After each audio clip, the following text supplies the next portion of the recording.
Hello and a massively warm welcome to the very first, that's right, episode numero uno of the Expansive News of the Week. Video gaming news often comes at us thick and fast, and it can be pretty hard to keep up. Well, don't you worry, because each week I'll be bringing you a summary of the biggest gaming news stories that have been gracing the headlines of the internet. So before you all clock off for the weekend, let me just steal a few moments of your time and I'll be bringing you some of the headlines that have caught our eye this week. E3 is merely weeks away, and so of course new game announcements are going to start coming at us almost daily. But probably one of the highlights of the week was Pokemon Omega Ruby and Alpha Sapphire.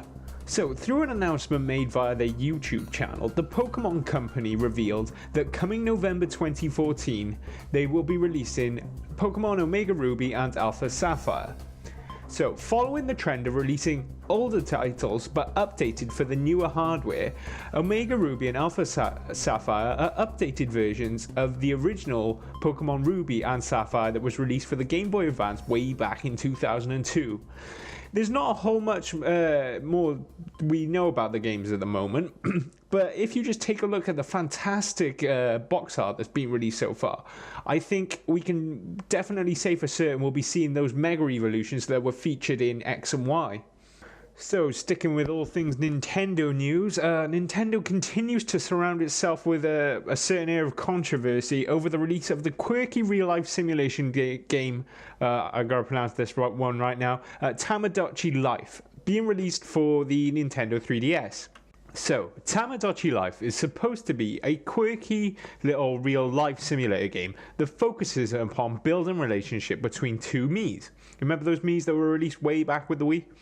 Well, you can even get married in the game. Although Nintendo has refused to include same-sex relationships and marriages in the game, even going so far as to patch them out only a month after the game's initial launch in Japan. Of course, justifiably, this has sparked quite a reaction from Nintendo's LGBT community fanbase. Following this, Nintendo released a statement earlier this week saying, Nintendo never intended to make any formal or social commentary with the launch of Tomodochi Life. The relationship options in the game represented a playful and alternate world, rather than a real-life simulation. We hope that all our fans see Tomodochi Life was intended to be whimsical, quirky, and we were absolutely not trying to provide social commentary. Not sure if I quite agree with that one. Same-sex marriages have become a staple inclusion in AAA titles, particularly within the Western market. Games such as Mass Effect, Dragon Age, and Skyrim regularly offer the chance for players to partake in same-sex marriages and relationships. And despite Nintendo stating otherwise, I think they are making a comment on society with the refusal of such a feature within Tomodochi Life. Some members of the gaming community have even gone so far as to start a campaign to have same-sex marriages reintroduced into the game. Ty Marini has created the Me Quality campaign to see the same-sex marriages reintroduced. It'll be interesting to see how heavily this decision affects the sales of the game when it's released on June the 6th. Okay, so making a move away from Nintendo now, because the final big story that caught my eye this week was the announcement of Unreal Tournament 4. Yeah, that's right, guys. We finally got to find out what Epic is up to. Earlier this week, Epic revealed via livestream that Unreal Tournament 4 is currently under development.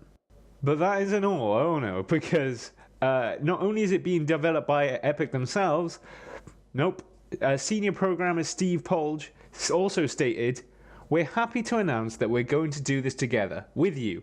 We know that you have great ideas and strong opinions about where the game should go and what it should be." That's right, guys. Unreal Tournament 4 will also feature development from the community along with Epic. Now, Epic plan to stick to the series' roots as a competitive first-person shooter, But fans and the community will have access to code and content, and they can collaborate with the developers through forums and Twitch streams.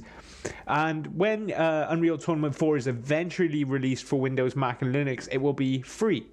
Not just free to play with microtransactions, nope, completely free. Epic plan to generate income through the game by eventually introducing a marketplace where the active modding community will be able to sell and trade in maps, mods, and other in-game content. Man, this sounds like a fascinating prospect, to be fair. You've only got to take a look at the Skyrim and the Elder Scrolls modding community to just see how creative and active and quite frankly insane these communities can be.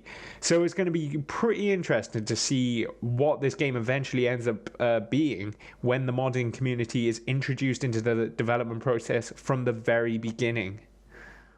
As always in the world of video games, there were many other stories that made the headlines, but I thought that these 3 stories in particularly stood out amongst the rest.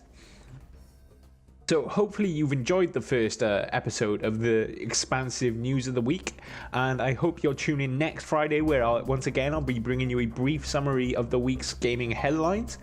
If you've got any news stories of your own that you'd like to share, or if you'd just like to comment on some of the topics that we've discussed in the video today, please be sure to leave your comments in this comment section below. For further reviews, news, and gaming content, be sure to make your way over to expansivedlc.com.